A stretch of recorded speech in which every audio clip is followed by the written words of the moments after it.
On Dirty Laundry, that song is very revealing for you, and you did reveal how you were in a relationship and it was abusive. We don't know the identity of the guy, but have you forgiven him since then? Absolutely. We've spoken since then. So, absolutely. Roy Williams didn't just deny ever harming Kelly Rowland. He may have accidentally reopened a secret that has been quietly discussed online for almost 20 years. In 2024, the former NFL star sat down with Vi Vixen and spoke about why he called off their 2005 wedding. He said, "We didn't know each other well enough. Calm, reasonable, simple. But for many fans, that comment hit hard. Because in 2013, Kelly released her deeply emotional single, Dirty Laundry. In that song, she described emotional and physical pain inflicted by a man who tried to break her spirit, while the world believed she was happy and shining next to her best friend. For years, many listeners assumed that man was Roy. But now that Roy has publicly denied ever abusing her, the internet is re-examining the situation, and a different name has started trending, a name with power. A name with influence, Jay-Z. Itself, I call him the normal, regular guy, the simple guy. He kind of won your heart over. How does that relate to how you are personally as a person, and for a person like that to actually win your heart over? All it takes is a conversation, which is exactly the way that love began in the movie. The timing couldn't have been worse for him. Everything seemed to hit at once. In 2023, Kelly mentioned in an interview that the man who abused her was still powerful in the music industry. She didn't name him, but fans began making their own connections. Then came two major lawsuits total enough involving Jay-Z's name. The first involved a woman accusing Jay-Z and Diddy of assault when she was 13, back in 2000. The claim was graphic and shocking. Before the case went far, she withdrew it and called it a money grab. Jay-Z's legal team argued her story didn't match the documented timeline. Just weeks later, another lawsuit appeared. A man named Joseph Monero claimed he was taken to a secret event in Miami in 2015 and alleged Jay-Z and Beyonce were present, but records showed Jay-Z was speaking at NYU that weekend, and Beyonce was in Hawaii. Their names were quickly removed from the filing. Two lawsuits, two retractions, two erasures, and that's when fans started noticing a pattern. Jay-Z's legal team is known for swift, overwhelming, complete shutdowns of accusations. But while the legal cases disappeared, the online discussion didn't. Fans began revisiting old interviews, photos, and public moments, and the pieces no longer looked like coincidence. Those stories for years. You know what I mean? Right. I think that people wanted those stories for years, and that's just so sad on them because it's not like that. You know what I mean? It's so crazy. And I just think it's so sad that we live in a world where people don't want to see women get along and encourage and empower each other. And that's what we do for each other. One moment stood out the most. At the 2021 premiere of The Harder They Fall, cameras caught Jay-Z turning, freezing, and locking eyes with Kelly Rowland. The clip went viral.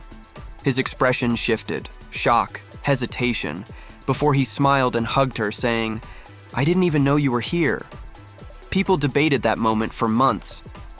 Was it just surprise or something deeper? What made the moment even more interesting was something Kelly had said earlier that year. She described her canceled wedding as embarrassing, not painful. Not sad, embarrassing. Fans began asking, why embarrassment, unless the shame came from something that happened after Roy? If Roy wasn't the man in Dirty Laundry, then the person she sang about might have been someone powerful enough to silence the story. And it was pretty much said like, Jay doesn't really want awards. Well, he go to the Grammys. Right. He you know, come into the black-owned spaces. Let's figure out how to work together so that way we have the relationship when it matters, not when it's convenient for you and your image. Because they all call us when the story is up that they don't like. Meanwhile, rumors about Jay-Z's influence over media started getting louder. In late 2024, blogger Jason Lee claimed that Jay-Z and Beyonce's team were contacting him repeatedly during the unfolding Diddy scandal. He even hinted that he felt pressure to stay quiet. Around the same time, media host Piers Morgan admitted Jay-Z's attorney requested edits to an interview after disturbing claims were made about the Carters. The apology was fast and almost too fast, and fans noticed. Yet despite all this, Kelly has always publicly defended Jay-Z. She's called him Big Bro and praised him openly. Even during these controversies, insiders say Jay-Z was closely involved with Destiny's Child during their rise, present in studios, tours, and media training. He was already an influential businessman, while the girls were young and new to fame, creating a power imbalance that people are now re-examining. And now, fans are asking, what really happened? What was the real relationship behind the scenes? And why are so many people suddenly trying to make sure the past stays buried? Okay, no, I mean, with this record, I did want to be more honest when it came to relationships and my take and my perspective on relationships. That sounds like something else and not something by. When Dirty Laundry was released in 2013, Kelly described being isolated, controlled, and constantly monitored by a partner who dictated her every move. She sang about feeling invisible, next to another woman's rising fame, and fans immediately connected that to her real life far more than her short relationship with Roy Williams. Roy lived a quiet life in Texas. He wasn't involved in the music industry, and he didn't control her career. But Jay-Z, on the other hand, had influence over everything surrounding Kelly at the time: label connections, producers, and industry gatekeepers. And if, as Kelly later implied, her abuser was still powerful in the music business, then Roy simply doesn't fit the story. That's when the speculation began shifting towards someone far more influential. Oh, no, that was it. No, when I get nervous, I tell the truth. Another piece of the puzzle comes from timing. Just months after Dirty Laundry was released, Kelly was photographed crying after a private dinner with Beyonce and Jay-Z. No public explanation was ever given. Some said it was emotional support. Others now think it may have been something much heavier, possibly a moment of confrontation or closure among three people tied by a complicated history. Meanwhile, Jay-Z's name was resurfacing in another long-running issue. For years, a man named Rymir Satterthwaite has claimed that Jay-Z is his biological father, and that his mother was just 16 when she met Jay-Z in the early 1990s. Jay-Z's legal team has continuously denied the claim and called it a harassment campaign. Rymir's side, however, has repeatedly stated that resolving the situation would only require a DNA test. When you place that alongside the whispers surrounding Kelly, the pattern becomes harder for fans to ignore: power, age gaps, and unanswered questions. I don't have no felonies. I'm not crazy or none of that. It's like, I just want the truth, and it's so hard to get it from the courts. And it seems like Jay-Z don't want to say anything. So, I don't want to see him go down for something that, you could have just got taken care of. That's it. Inside the industry, the rumors get even louder. Publicists and journalists have suggested that media outlets avoid stories involving Jay-Z because of the influence of Roc Nation. One journalist revealed that some editors privately call him radioactive, meaning publishing the wrong story could cost them access to some of the biggest artists in the world. That kind of fear changes the way Kelly's silence looks. Some fans now believe she isn't protecting someone out of loyalty, but out of survival. There were already warnings from the early years. Matthew Knowles once admitted that older male performers were removed from a Destiny's Child tour for inappropriate behavior toward the young group members. If that happened in plain sight, what might have happened behind closed doors? When Jay-Z later became deeply connected to Beyonce and remained close to Kelly, some fans now believe the dynamic from Dirty Laundry might not have been metaphorical, but a message hidden in plain view. And when Roy Williams calmly stated he ended the engagement due to maturity, not conflict, it directly conflicted with the pain and trauma Kelly described in her lyrics, forcing fans to reevaluate everything they thought they knew. Each clue keeps circling back to one name, a name whose influence still runs deep.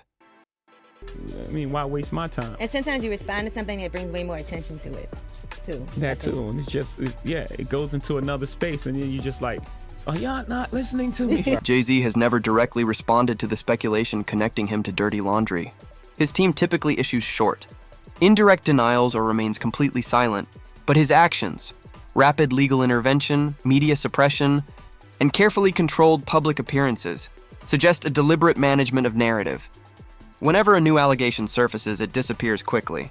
Whenever someone speaks his name, their statement is gone within days. To many observers, that doesn't look like coincidence. It looks like strategy. Even small interactions from recent years now look different in hindsight. During Beyonce's Renaissance celebrations, Kelly appeared at multiple events, but was noticeably distant from Jay-Z in photos. At one premiere, cameras caught her standing several feet away until photographers asked her to move closer. She smiled, but her posture seemed tense, and fans noticed. As of mid-2025, neither Kelly, Roy, nor Jay-Z has addressed the speculation, but the internet hasn't stopped. Online forums continue analyzing old interviews, and insiders claim future legal proceedings connected to the Diddy investigations may bring new information to light. And then, there's Foxy Brown. In late 2024, when rumors surfaced claiming she signed an NDA regarding her past with Jay-Z, she fired back, saying, "Ain't no MF alive could stop my story." She reminded the public that she met Jay-Z as a teenager, around 16, when they recorded together in the mid-90s. Their chemistry was obvious, and insiders have long suggested their relationship was deeper than the music. Then in 2001, when Nas released Ether, he didn't just question Jay-Z's skill. He tapped into industry whispers everyone already knew. Rapping, "Heard Foxy got you hot 'cause you kept your face in her." That line reignited the rumors, connecting the past to the present, and raising even more questions about what may have been happening behind the scenes all along. I'm saying, Sean Carter, you're a piece of shit. Taking Pimp C wasn't bad enough. You just want to go down there and you want to just remove all of the balls from every real gangster in Houston. That wasn't the last time Jay-Z's personal life came back to haunt him. Around that same time, Nas's ex Carmen Bryan claimed she had a 5-year relationship with Jay-Z, a relationship she says even resulted in a pregnancy. In a 2017 interview, Carmen said she lost the baby, but she never backed away from her story. Her timeline lined up perfectly with the period when Jay-Z was rising in the industry, showing that behind the polished business image was a complicated private world, and Carmen wasn't the only one. In 2025, a woman from Maryland named Letitia Miser went viral after posting videos saying she was Jay-Z's daughter. She claimed her family had known all along and that her mother was only 16 when she met him.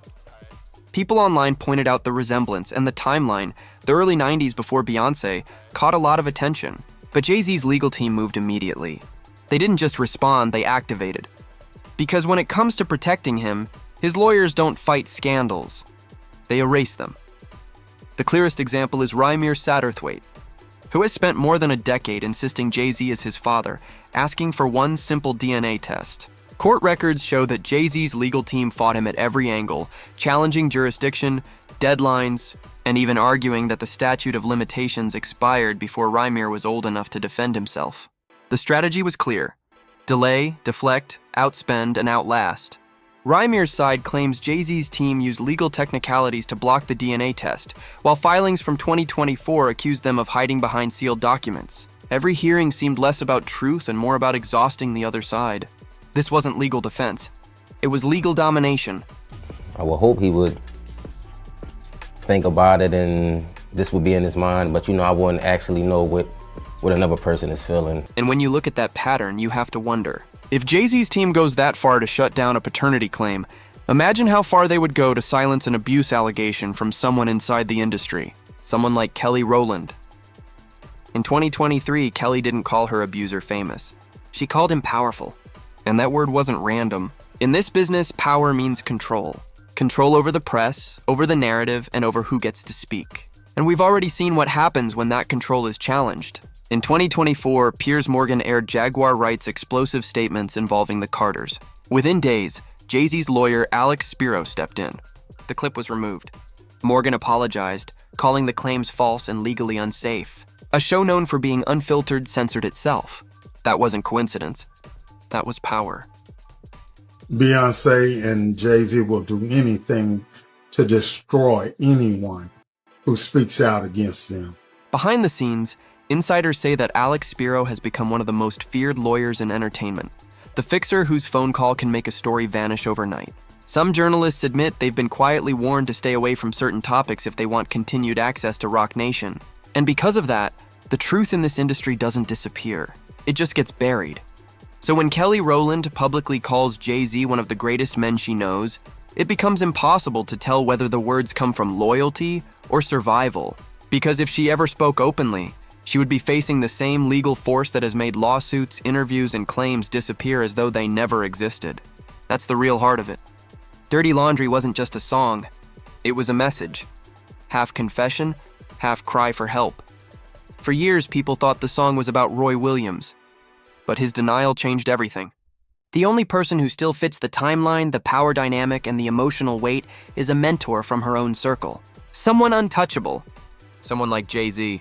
And every time that theory starts gaining attention, something happens. Posts vanish. Videos disappear. Narratives shift. It's the same pattern every time. Foxy Brown's teenage collaboration turned into nostalgia. Carmen Bryan's story dismissed as rumor. Rymir's case buried under legal filings. Letitia Miser's claims fading quietly into the algorithm.